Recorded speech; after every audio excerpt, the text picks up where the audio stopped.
Ladies and gentlemen, welcome back to episode 21 of the Shotdown in Flames podcast. We got a lot of good stuff to talk about today. But before we get into it, let's check in with everybody else. My name's Auddie James. I'll be kind of mediating this episode today. Robert, where do we find you today, and how the hell are you, buddy? What's going on? I'm in sunny Vancouver. It's a beautiful September day. Loving it here, but no, life's good. We got NFL back. CFL playoffs are right around the corner. Got baseball playoffs around the corner. So, and training camp starts on Thursday. So, life's pretty good from a sports fan perspective. Man, I was gonna say, what a time to be a sports fan. Hey? Unreal. Yeah. Like it is. Than this. It is literally the most wonderful time of year, especially because I'm 2-0 in fantasy. I'm 2-0 in fantasy football, and this is like unheard of. This is uncharted territories for myself, and I know we're going to bore everybody on the FlamesNation podcast talking about fantasy football, but it's a good time to be the stock in Auddie James is high right now. Taranjot, buddy, how are you? And how's school? How's everything, man? I'm doing great. Taking the SAPE BN program with Noah Adler, so it's you fun. May have heard him. Who is he? It's been fun. It's stuff's been hectic, but I'm enjoying it, and we're ready to talk some Flames. I'm actually amped up that the Flame season is rolling around, 5 days away from preseason. And it's like a kid at a candy store with all the sports we're almost having in like the next couple of weeks. Is going to be fun. Boys, the Flame season is so close. It's so crazy. You can feel it. You can feel it. You can feel it. Like this, I feel like the summer, like obviously the way it started and everything, and I know this thing's been beaten to death, but like the way it started and the way it ended up, it's like, man, it's all led up to like what we're about to get. And I know I can speak on behalf of you and everybody else that we are damn excited. But do you want to know something that really like I despise more than the Edmonton Oilers, boys? Let's hear it. Coming home from work and not having anything to cook or have no idea what the hell I want for dinner. You want to know what comes in handy for that?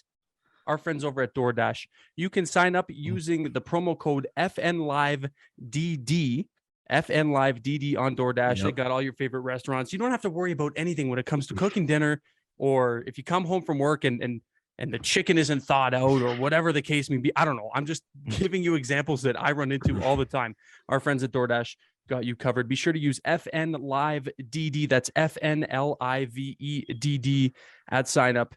That's that you can get all that good stuff over from our friends over at DoorDash. So you're pro, Auddie. What an ad read. What an ad read. You pro. Fantastic. That was awesome. It's funny if JJ's listening.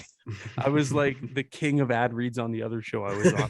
Like just find always the perfect segue into it, and that'll be my self pat on the back. Yeah, there you go for the ad read.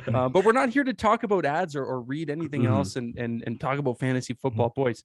Flame season starting up. Yep, we're fired up. It's already kind of like started at this point. We had the Penticton Young Stars, and you two especially have watched and covered it more than pretty much anybody else at the network. So we'll start with you, Taranjot. What were your thoughts on the Young Stars? It was fun. Even though they did go 0-3, I thought it was nice to have some sort of hockey back. And watching some of the budding young stars in Flames land. So that was cool. And just covering the tournament after what it seems like 4 years after the last one that the Flames participated in. So it was nice to get that off. So yeah, it was nice watching guys like Connor Zary, Jacob Peltier, Dustin Wolf, all these guys that are primed to show what they got at training camp. So it was fun watching that. And I know me and Robert were caught up with all the highlights and stuff. So you guys had it covered. Yeah.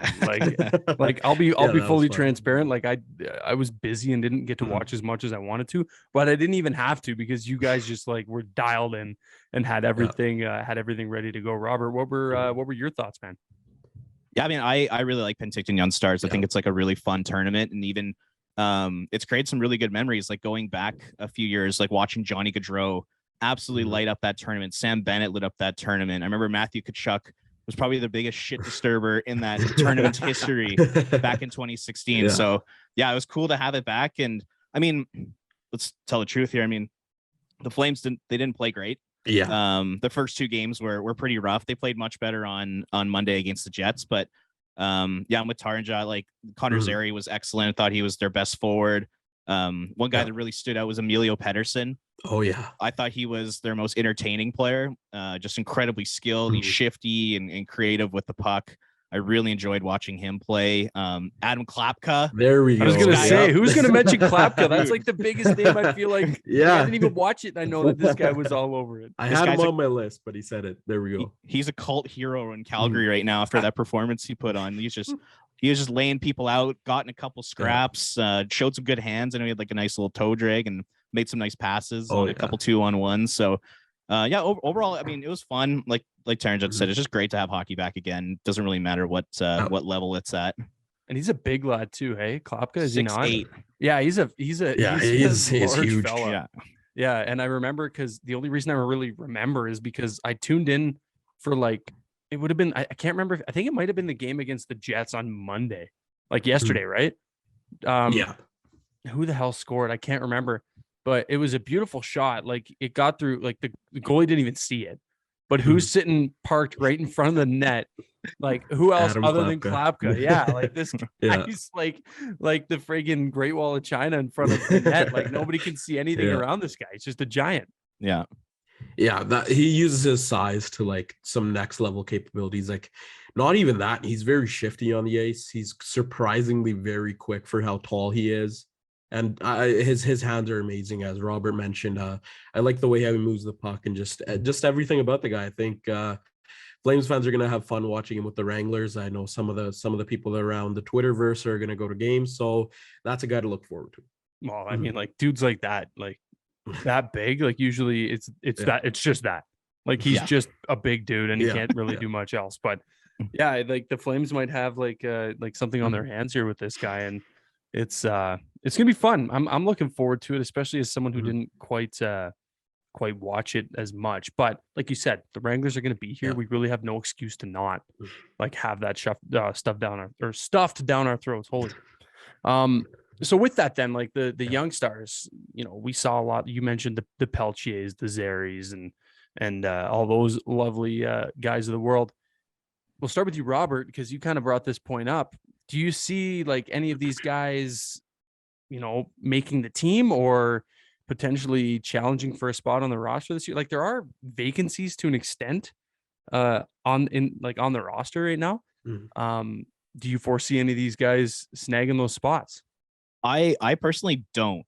I think this Flames team is so good and they have so many NHL players already in their roster that I don't see an opportunity for one of their young guys to step up. Like this is not the 2013-14 Flames where there's probably 3 or 4 roster spots to be won. Yeah. Like this team is ready to compete for a Stanley Cup, and there's a lot of good NHL players there. And like based off of what we saw at Penticton Young Stars, I don't think Pelche is ready to take that step, because I expected him to go into that tournament and dominate and easily be the Flames' best player. And to be quite honest, I mean, the first 2 games, he was a total non-factor, didn't really stand out.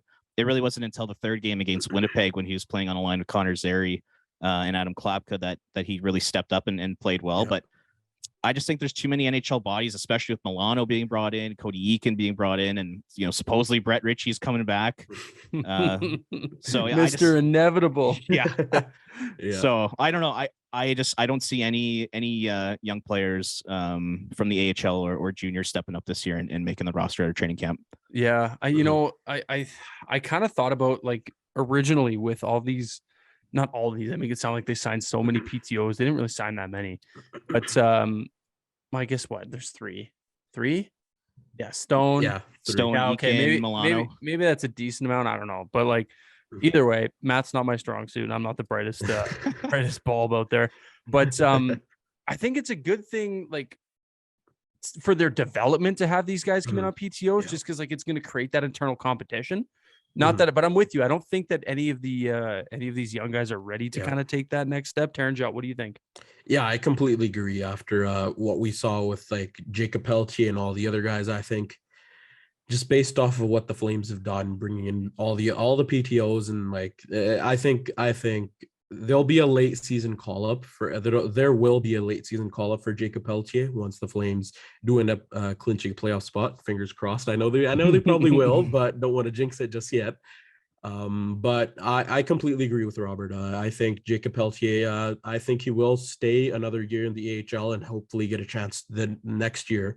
But with everything like Sonny Milano's in there, I think there's no spot for him, unfortunately. And yeah, that's right where I think he needs to prove that he's capable of hopefully drawing in that lineup. But I don't think this year's the year. He basically, sorry, go ahead.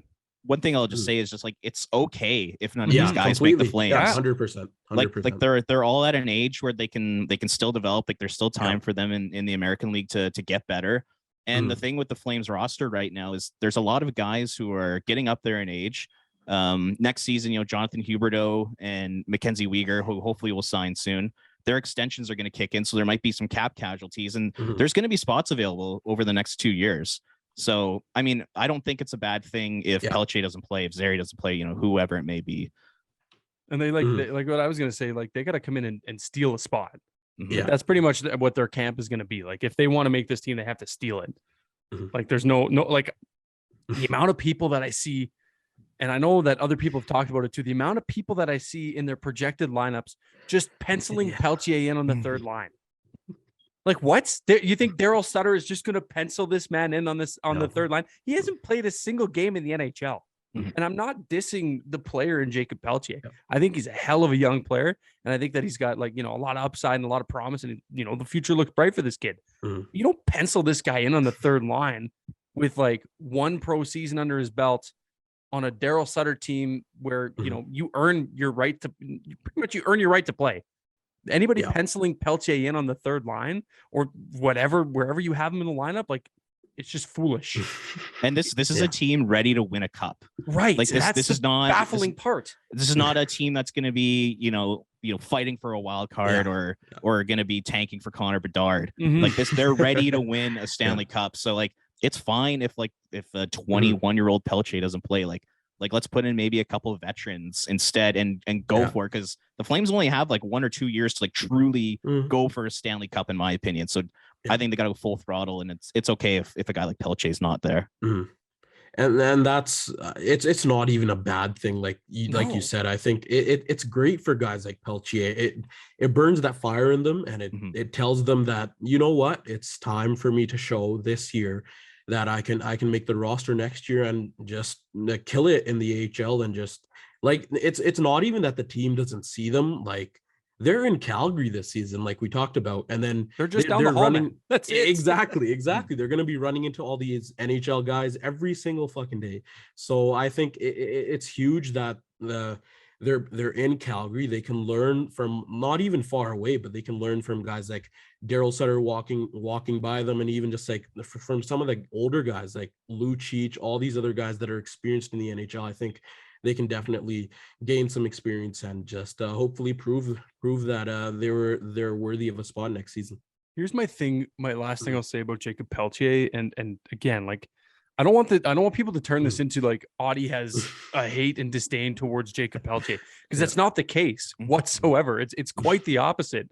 But the way I look at AHLers, like young AHLers that are ready to graduate into the NHL, is you got to be too good to play in the AHL to make that jump into the NHL. And I don't think Jacob Pelletier is too good to play in the AHL. He's a hell of a young hockey player, but I don't think he's too good for the AHL. Am I like? What do you guys think? No, I totally agree. I mean, he just finished his first pro season. Yeah. And like it takes time for players to develop and to get bigger and stronger and get used to like the speed of a pro game. So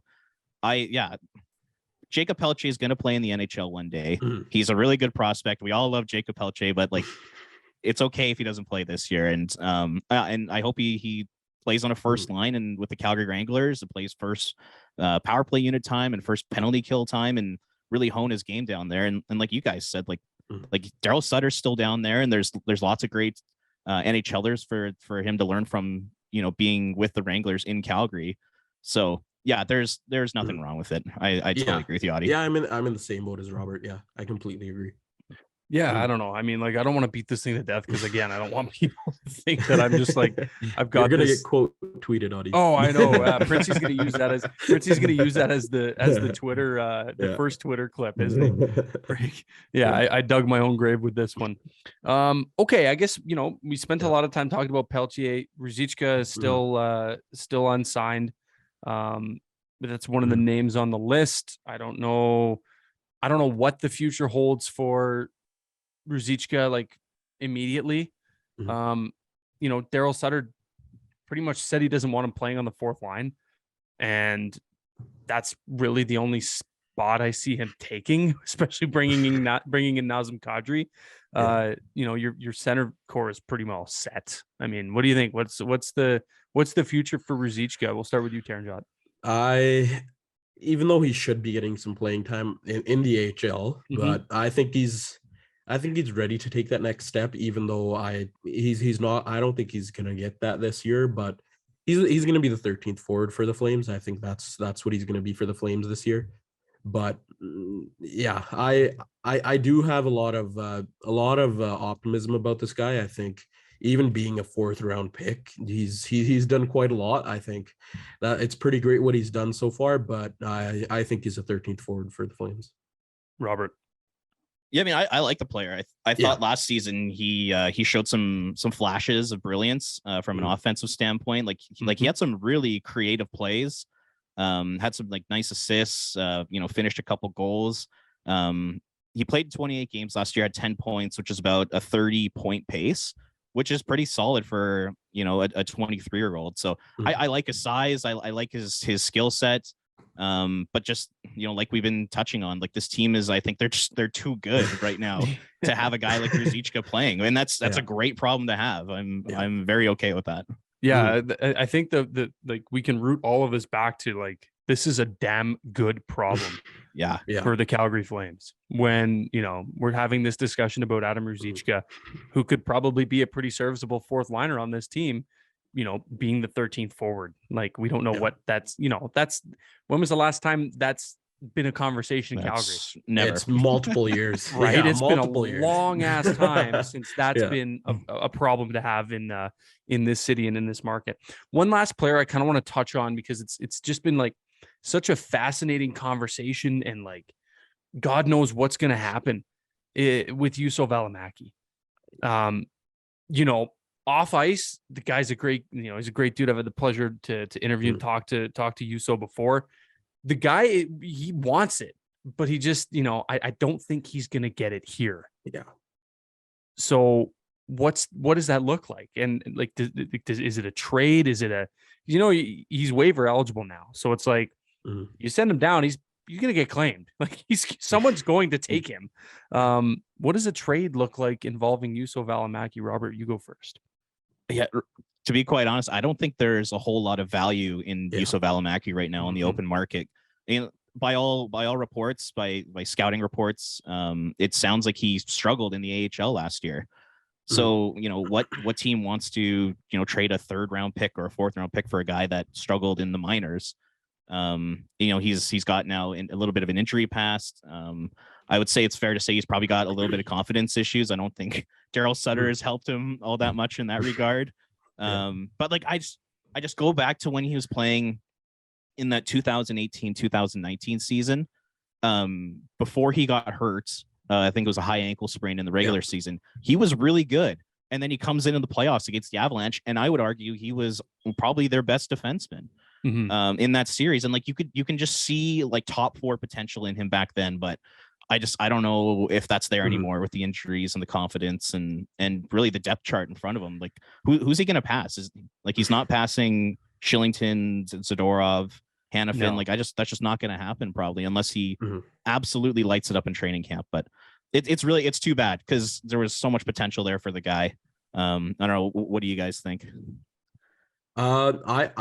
I completely agree. I think he does have that potential there, I pretty much, but it's not to the point where the Flames would have thought, like, when they drafted him in 2018, that this is where he would be just a few years later. But I think where his development has gone, it's been quite sad to say the least. Especially after 18-19, it looked like he had a spot ready for him in the top six. But then he had that injury, so that kind of threw everything off, and things just haven't been the same for the poor guy. And I just don't think if he were to flourish, I don't think that's happening in Calgary. I think it's a sad thing, but he doesn't have any value, and I don't know. It's going to be interesting to see what happens with Yusuf Alamaki. Yeah, I think that the team that trades for him probably comes away, has the potential to come away a little bit better than the Flames. It just screams reclamation project.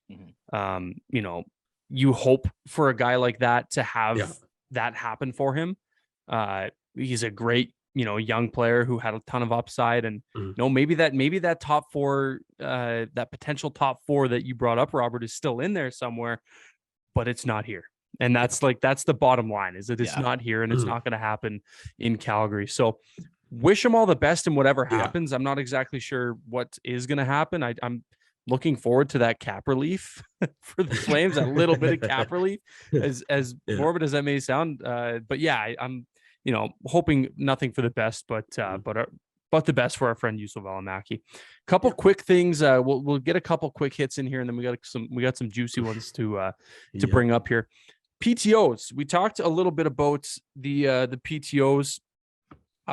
Mr. Inevitable in Michael Stone, kind of Mr. Inevitable, but also Mr. Inevitable in Brett Ritchie, who not on a PTO, but reported from Eric Francis that the Flames are, this was yesterday, the day before, they were close to a 1-year deal. Nothing there, and there's been no secondary report on it. So take it for what it's worth right now, I guess. I don't think, Francis would go out and say something like that without having the information behind him. But I don't I'll start with this one. I don't hate it as much as some people are shitting on the idea of Brett Ritchie coming back. He's a guy that doesn't necessarily move the needle, but was effective enough in given his situation and the minutes that he plays. I don't think he was a negative impact. And maybe that's just the non-analytics guy in me, but I don't think he was that bad. And I don't think it's a terrible, it wouldn't be terrible to bring him back on a league min deal for 1 year to maybe be your 13th forward or whatever the case may be. We don't know what's going on with Ruzicka either. Taranjot, we'll start with you. What was your initial reaction, and what are your thoughts on the potential return of Brett Ritchie? I was fortunate enough to see at least 4 Brett Ritchie goals in person. So that was fun. Damn. So you've seen every Brett Ritchie. Yeah, I was gonna say you've seen them all, dude. I saw the 2 in the 2 against Edmonton in the playoffs. So that was fun. So I'm not opposed to it. I think extra bodies don't hurt, especially the position that the Flames are in. But Brett Ritchie, I think he's a solid 4th line guy. I don't think he's much more than that. And I don't get the hate around the guy. I know at the start of the season it was warranted, but I think towards the end he did prove that he's worth something to this Flames lineup. And I think in games against Edmonton and all these tough teams, I think those are the games you slot him in probably the Kevin Rooney spot. You slot him in there, and then I think that's where you go from there. But yeah, I don't have much to say, but I'm 50-50 on it. I don't hate it. I don't like it. So it's just I'm in between. Just land in the middle. Yeah, I feel you. Yeah. There was one stat that our boy Flash Shane Stevenson put out on Twitter the other day, and I thought this was remarkable. So out of players in the NHL last season who played at least 300 minutes, Brett Ritchie ranked 36 in the entire NHL in expected goals for percentage. Oh wow! Which I thought was just insane. I don't think that's sustainable. Obviously, no. It was ahead of Cale Makar, which I don't know how that's humanly possible. But so that just shows you he's fine. He's an NHL player. He's fine as a number 12, 13, 14 forward.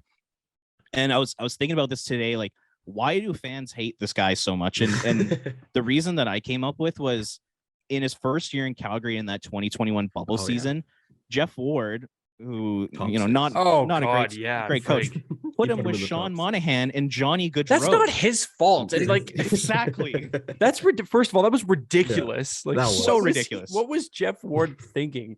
So I think that's why people don't like him, is because when he Yeah. initially showed up in Calgary, he's put in this role that he's just not suited for whatsoever. So I don't think that's his fault. Like, that's obviously on the poor coaching of Jeff Ward back then. So I think that's the reason why people are kind of have this weird hate on for the guy.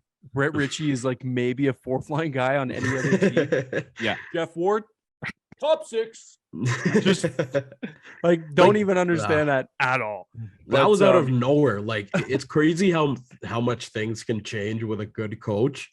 But it's just like, what was Jeff Ward thinking putting him in the top six? It's just like, oh god. But there's a lot of things we could say. What was Jeff Ward thinking about when it comes to his tenure as the Flames head coach? My thing about Ritchie too, and maybe you guys feel the same, I'm not sure.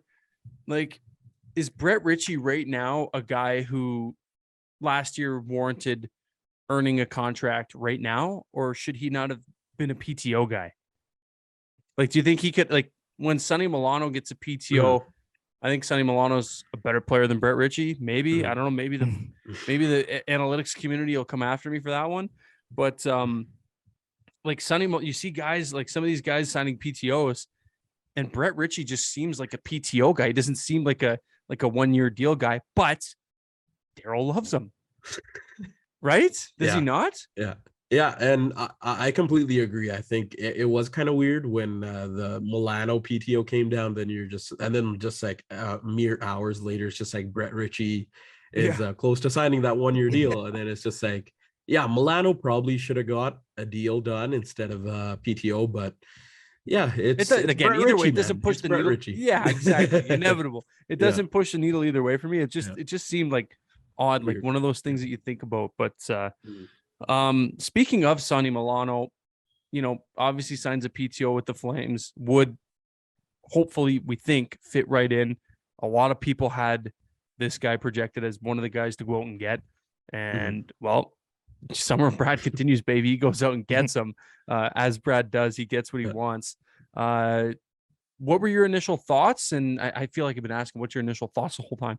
But like, what do you want to see out of a guy like Sonny Milano, who we know has struggled with injuries in the past, and faced not like criticism, but a lot of people thinking that maybe he looked so good on a bad Anaheim team, but put him in Calgary, surrounded by the talent that's here. What do you think, Taranjot, about Sonny Milano? I didn't think he would be on a PTO. The first things first, I don't think he would have. I never thought he would be on a PTO, but here we are, and I like it. I think it gives him a chance to kind of gel with the team a bit and show what he's worth in the lineup. And I think he slots right into the top 9. I think that's where his ideal spot is. But I love it. I think it's great with what the team's trying to build, and he fits right in with a guy like Michael Backlund, or even you can even put him in the top 6 with like. Yeah, you could put him with Nazem Kadri. You could put him with Michael Backlund. I think it works either way. It depends on how he plays, but we'll see how he does in training camp and preseason. So I think it's great. Just gonna have to wait and watch and how he fits with the Flames. I think he's a fascinating player because he's been on an absolute roller coaster ride for the last 5 seasons. So if you go back to 2017, 2018, he was on pace to score 21 goals. And then from then until this season, he's been sent to the minors. He's gone through a bunch of injuries. And then last season, he kind of broke back out again and scored at a 17-goal pace on the Anaheim Ducks. So the question I have is just like, which Sonny Milano are we going to get? Are we going to get the 17 to 20 goal scorer, or are we going to get the guy who got sent to the AHL multiple times over the last 4 or 5 seasons here? I'm with you, Taranjot. I really think he's a perfect fit in that middle 6, whether that's playing with Kadri or playing with Michael Backlund. And I know there's some questions about his defensive game, but who better to teach him defense than Daryl Sutter? I think Daryl Sutter's the perfect 100%. Coach for this guy. So I really like it. It's a no risk, high reward type of transaction, and I'm really hoping he can make it work, because I think he'd be a perfect fit, maybe on like a third or even second line. And if Daryl Sutter can make Nikita Zadorov a great defensive defenseman, I think he could do that with Sonny Milano. Exactly. So, yeah. Great point. Man, like if it pans out, like how many W's can Brad Treliving fit in one off season? It's like it's gonna be like the season, like all the seasons he missed out, it's gonna be bunched into just one off season. Like I know this is like the worst segue ever, but like it wasn't long ago that like I was, and not even just me, but so many people were shitting on this guy, and they were like, man, Brad Treliving is on thin ice. And there were those supporters out there who were like, you know, probably looking back at all my tweets and like, you're such an idiot, dude. What are you talking about? Look at this now. But like, man, oh man, like if this pans out, like this is gonna be great. This is gonna be so good. I'm so excited to kind of see. Okay, fun one here. I'm ready. I know what it is. Oh man. Okay, fun one here. So jersey ads. Yep, there we go. So jersey ads. We're yet to see one for the Calgary Flames. I think.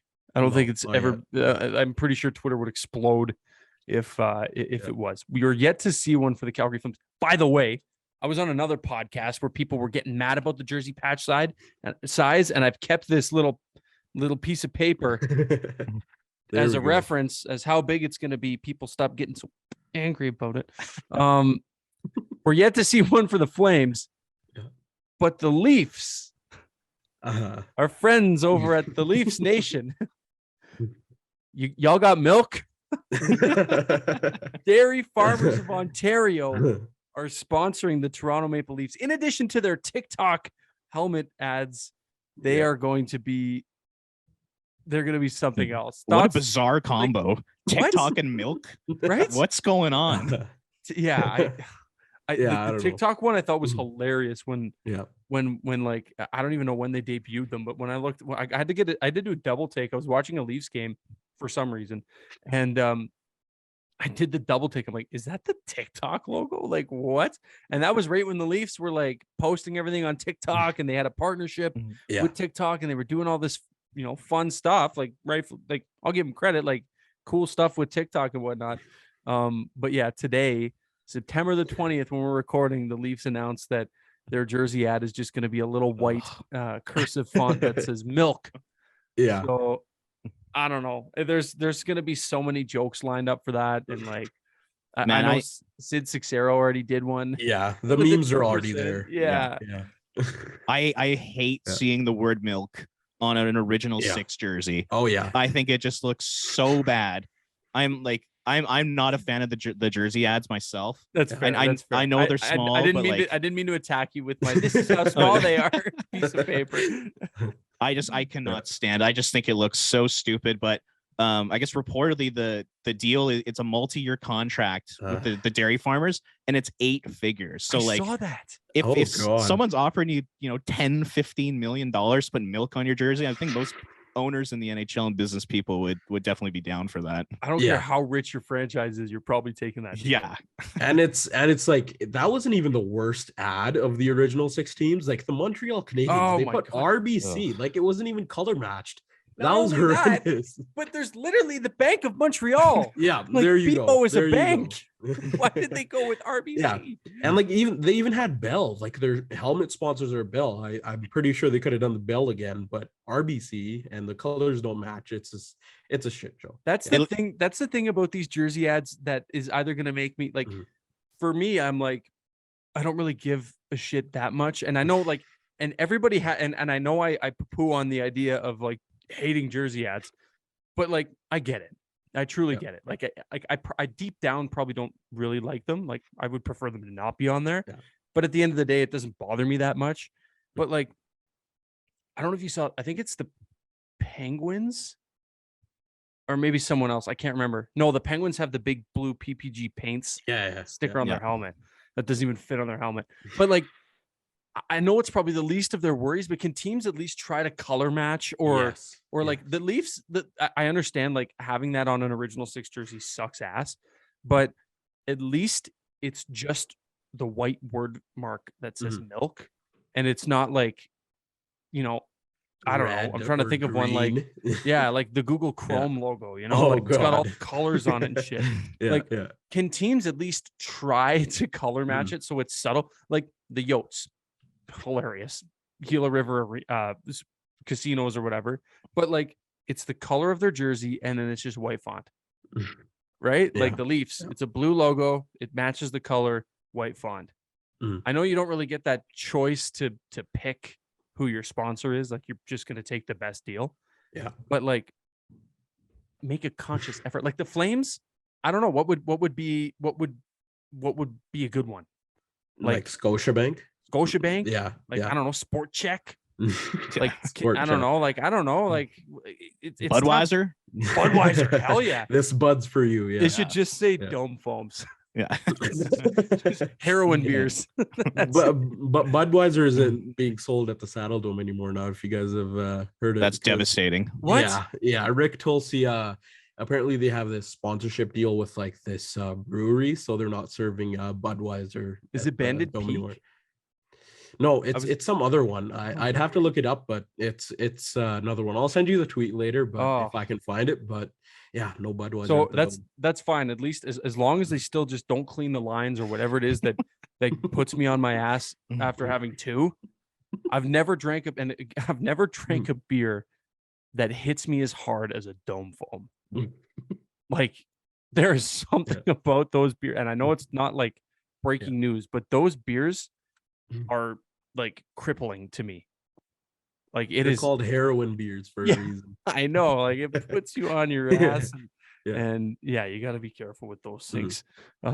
If you've seen me at the Crowchild Classic having a couple too many, no, you haven't. Moving on. There we go. Yeah, this segment didn't happen. Let's move to it. We went from jersey ads to friggin' Dome Foams. Let's talk about this one because we got a couple more before we wrap up. Did you guys do your homework? First of all, I hope so. I hope so too. Because it's part of the segment. We did it on FlamesNation Radio with Pike and Shane, where we went over our projected Flames lines. So we'll go line by line and give a brief little, second explanation on what you think or why you think, just because we got to get through all four and there's three of us, so we don't want to keep everybody just like, oh my god. But we'll start with you, Taranjot, because I know you've got yours. You have it in front of you. Yep, it's right in front of me. Line one for your Calgary Flames, go. Jonathan Huberdeau as the left wing, Elias Lindholm as the center, and then Tyler Toffoli as the right winger. I think Toffoli easily slots in as that right wing. I think it was either between him or Mangiapane, but I just like Mangiapane's fit on that second line. So Toffoli, I think he can get 20 plus goals with that line with Huberdeau and Lindholm feeding him instead of Dubé and I always forget who the center was on that line with Toffoli, but last season I always draw a blank. I don't remember right Probably now. Yarncroke or Monahan or something. Yeah, there we go. Callie Yarncroke. Yeah. So I think it's a much better upgrade. It's a much better upgrade. So I like Toffoli on that first line. So that's my first line. Robert, I got the same one. Huberdeau, Lindholm, Toffoli, pretty much same reasons. I just think it makes sense to put your best playmaker with probably your two best shooters.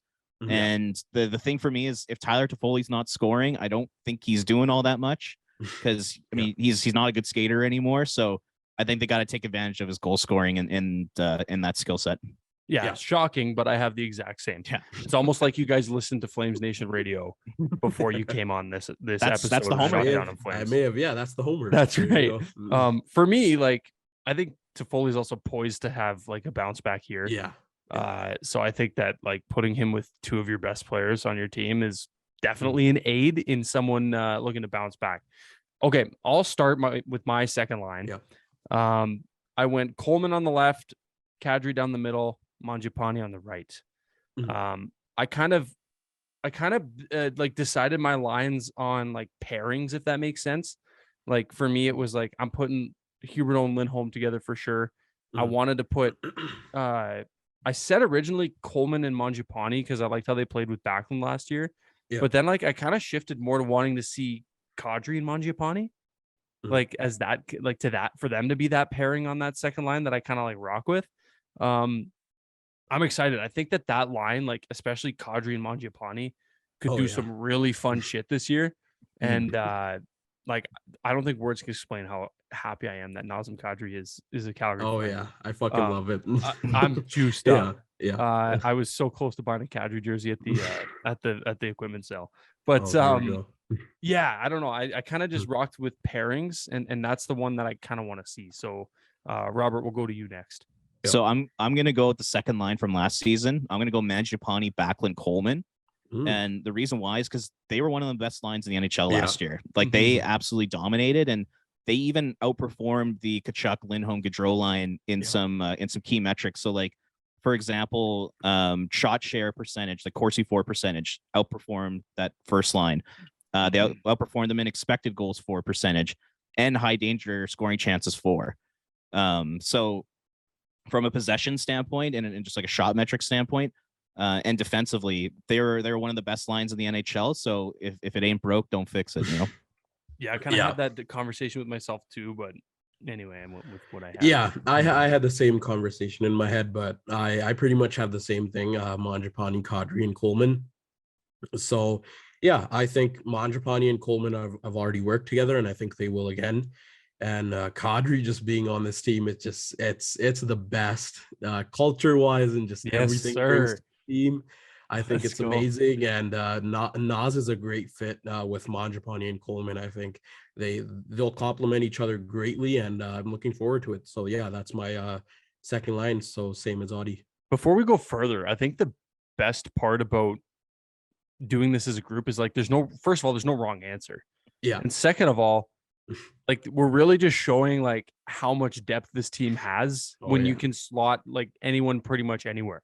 Like what a good problem to have. We talked about, when was the last time this happened, or you'd be able to say this about the Flames. Same thing. Like it's crazy. Yeah.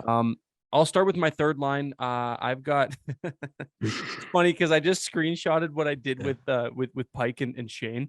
And this was before any PTOs, before anything. I had Dubé, Backlund, Rodriguez.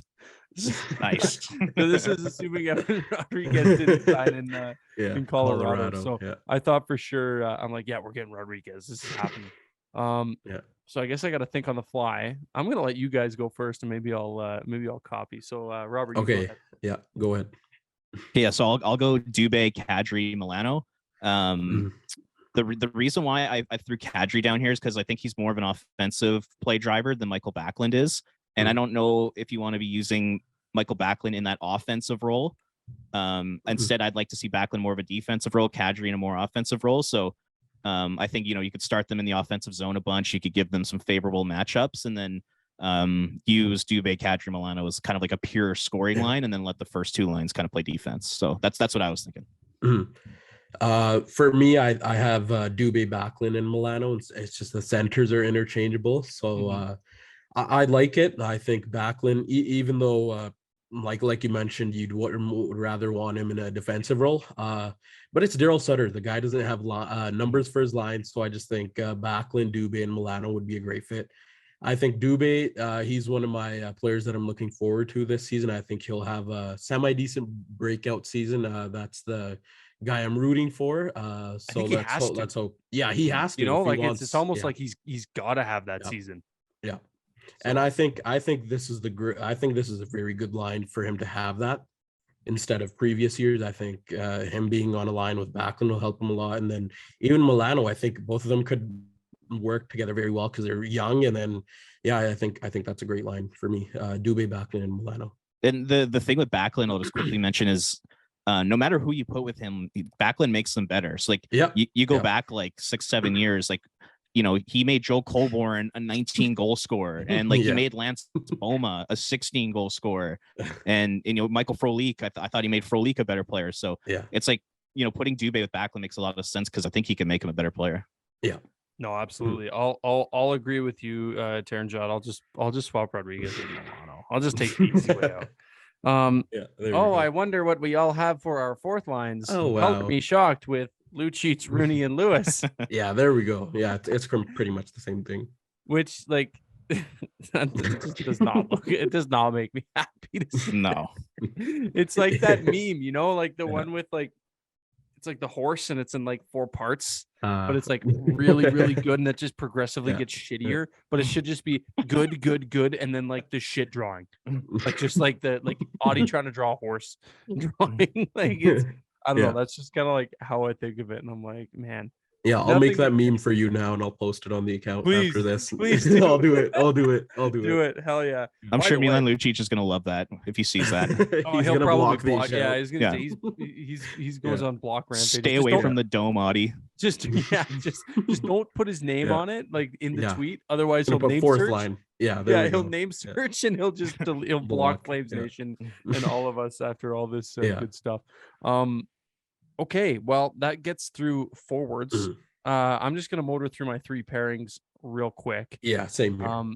I had obviously Hanifin Anderson, Uyghur Tanev, and Zadorov Shillington. I can't remember what Shane had, but he swapped a bunch and it he actually made it make sense. So I'm interested to see, what do you guys have? Yeah, I have the same thing as you, but if I were to do a switcheroo, I think I'd put Hanifin with Tanev again, just based on how Hanifin and Tanev looked in that shitty season that the Flames didn't make the playoffs in, and they were very bad. But Hanifin and Tanev worked really well together, and I think Uyghur and Anderson could do the same thing as well. But it's a great thing to have when your top 4 is like this, and you can interchange anyone and just be like, yeah, it's going to be another very good pairing. I think it's a very good thing to have, again, just like the forward lines. But yeah, Hanifin Anderson, Uyghur Tanev, then Zadorov Shillington is mine. I'll switch it up a bit. I'll load up the right side of the D. Ooh. And I'll go Anderson, Hanifin, because I thought they were really good last year. I mean, minus the playoffs. We won't talk about that. And then Shillington and Tanev. I just thought Shillington and Tanev were a great pair. And I think it's important that Shillington plays with a really good player like Tanev. And then we'll go with Zadorov and Uyghur. And you don't even have to give those defense pairings labels. Like it's kind of like it's like a 1A, 1B, 1C. Like you can throw them out against anybody. So kind of go with that Tampa Bay model. That's what I kind of compare to. No, that makes sense. Yeah, that's a very good point. Yeah, I think it makes sense. It makes really good sense. Thanks for making me feel like a bit of a dummy over here. Holy. All right, well, that'll finish off this. Good exercise. Everybody, if you're listening, we want to know this too. Like tag FlamesNation, tag us at Auddie James. Plug your socials by the way right now. Taranjot. Yeah, straight with an 8 and then out a CGY. There you go. And I'm a Ring of Fire CGY. Right. Yeah. Okay. So tag us, tag FlamesNation. Tell us what you guys want to see for the lines and pairings and whatnot, and all that good stuff. Okay. We'll do one more. We'll just do one last thing. I want the one that I wanted to talk about. I'm like, I'm going on with these guys who know what they're talking about today, and I won't be able to talk about all the fun stuff that I get to talk about with Princey, and so but no, just to wrap things up, some of the some teams have had leaks of the reverse retros and their third jersey, especially today. Today was a big one. Arizona. The Arizona leaked not only their third, but some Gabe, GTAC 13 jerseys on Twitter, shared a what do you call it? Concept of what their reverse retro should look like, because from what he's hearing is going to be the exact same, but instead of purple, it's going to be black. Wow. Really well done there. Really creative. It's like the Wild. The Wild are literally just taking theirs last year and just making it white. Yeah, there you go. or green. Last year's was white, right? Yeah. The first one was white. They're gonna do green. Yeah, whatever. They're just so lacking creativity. But the one that I saw, I don't want to give any of those boys up at Oilers Nation a bump, but the Oilers jersey looked slick. And I know Princey's gonna use this one too. And if you're watching this video on Twitter right now, go down in the comments. Dan's going to be down there somewhere. Yeah, we love you, Dan. We're talking about how secretly Oilers fans up here. Dan and Waz are probably in there somewhere. Yeah. But man, oh man, those jerseys. They look beautiful. Lick. Yeah, I saw you talking about it with Nate, and I love it. Right when they dropped, like Tom Gazzola dropped the little eye emoji with the picture, I was in class, and then there's two Oilers fans in our class, and I just showed them this, and they're like, "Yeah, that looks amazing," and I'm just like, Oh yeah. Yeah, like it's not very often that the Oilers get something good. Yeah, I don't like them, but yeah, I think as a Flames fan and even just a jersey enthusiast, that I think any hockey fan loves jerseys. So Yeah. yeah, this Oilers fan is just not Oilers fan. Oh my God! Don't say that. Oh, there That's we gonna go. be Yeah. on Twitter now too. I did that because of Dan. Yeah. But yeah, I think it's amazing. I like the little touch of orange just to change it up a bit. But yeah, it's amazing. I don't know why they ever got rid of that jersey in the first Right. place. Yeah. Like I thought it was so cool back in the day. Mhm. Yeah, I really have no idea why they did that, but it looks great. I mean, it's no blasty, but it still looks pretty solid. Yeah. Ours is gonna be, and like, you know, it's not really, it's not really a secret, but like, Yeah. people are really torn about the pedestal. Like, you either love it or you hate it, and like, Yeah. I'll tell you what. For one, like, I wasn't a huge fan of the original, but all reports are it's going to be a black jersey with the white flaming C. Don't know what the pedestal striping is going to look like just yet. I don't think that, Mhm. like, I kind of know, but I don't think I'm allowed to say right yet. Yeah. But like, I think based on what I've seen and what I've heard, it's going to look sweet. Yeah. I'm in the same boat as well, just from everything I've heard and then just seen. I think it's going to look amazing. It's going to look much better than the OGs. I think the only reason I find a lot of the older Flames Twitter, like, I think a lot of the older people that were watching the Flames during that era with those jerseys, they just relate it to the dark time of the Calgary Flames. Oh, for sure. And that's partly why they hate him. And then even the striping, the original striping on the jerseys, I find it very odd, just the colors and everything that didn't match with the jersey. But I know Ryan Popovich and company are going to knock it out of the park, so I'm just ready for that. Yeah, ready for that. I'm just like super excited the fact that the Flames are gonna have 4 jerseys, and like And we're kind of black, and 2 of them are black, and like we're kind of starting to go down like a little bit of like an NBA road. Oh yeah, where like the NBA has like they have those like city jerseys. Like I think the Golden State statement. Yeah, like the Golden State Warriors have like 7 or 8 jerseys, which I think is like so cool. So I'm really happy that the NHL is starting to go down this road, but I am curious to see how the black's gonna look with the pedestal. I'm not like 100% sold on that yet, but like you said, Taranjot, I'm sure the Flames marketing team did like a sub on it. I'm pumped to for one, and I just got to figure out what player to put on it. I usually go blank. That's kind of like my bread and butter, just because, like, you know, we're gonna eventually run into a situation where it's like the Gaudreau and Kachuk thing. But yeah, it's like, eventually give me like Flames City Connect, give me Flames like what's Heritage. the one? Give me like, oh geez, I'm just trying to think of like all the other sports leagues. Oh, like give me like a Flames color rush like the NFL did. Oh yeah. Like, man, like they just need to they need to start expanding more, and I'm glad to see that more teams are starting to kind of get more creative and stuff like that, and give the damn people on Twitter who make the concepts jobs to create jerseys, man. Oh yeah. Holy shit. Like guys like Nate and Chris. Yes. Like Nate and Chris, man. They're those amazing. Guys are so good. They literally do a better job than most of the people in the NHL. Hire these people, man. Like, give the people what they want. Anyway, that's gonna wrap it up, I think, for episode 21 here of Shotdown and Flames, presented once again by our good friends over at DoorDash. My name is Auddie on behalf of Taranjot and Robert. Thank you, and we will see you in the next episode.